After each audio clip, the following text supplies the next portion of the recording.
By almost anyone's standards, the first two editions of Premier Boxing Champions have been a rousing success. The debut telecast on NBC averaged 3.4 million viewers, beating out the Duke-UNC game at the same time and recent UFC on Fox offerings. This past Friday's event on Spike TV peaked at 1 million viewers, making it the most watched Friday night boxing card of the past 8 years. Over the past few years, the popular narrative in the mainstream has been that boxing is either dead or quickly dying, and that one of the reasons for that has been that the best just don't fight the best anymore.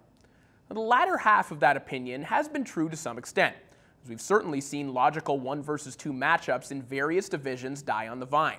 But what we're seeing so far with Al Haymon's PBC venture is that it's real easy to make good fights when all of the fighters are under the same banner and there's 1 million TV dates to match them up on. On April 11th, we'll finally get to see Danny Garcia and Lamont Peterson meet up, and although it's at a catch weight, which allows both men to keep their titles, and that's bound to make someone mad, PBC broadcasts are making a point of neither mentioning nor showing titles anyway. Friday night's Spike debut might have shown the biggest difference this takeover might have on the boxing landscape. Making fights between the absolute best fighters will always be an issue to some degree, as disagreements on money and timing will always exist. But maybe the bigger issue that existed during the era dominated solely by premium cable networks was that even the fighters who were a step below the best weren't in good fights, and due to the infrequency of elite fighters' appearances, a quarter of the TV time we pay $30 a month for was being used on them in lousy matchups. Berto versus Josecito Lopez, for example, is a perfect free television fight.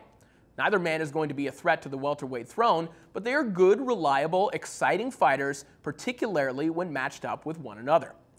The reviews of the fight and the event as a whole, which also included a Fight of the Year contender between Arreola and Curtis Harper, have been almost universally positive. But dig into the archives for some recaps of HBO and Showtime cards featuring Berto and Arreola, and you'll notice a much different tone from fans and reporters. Really, how much different was Berto versus Jesus Soto Karass, though? It was really the same kind of fight.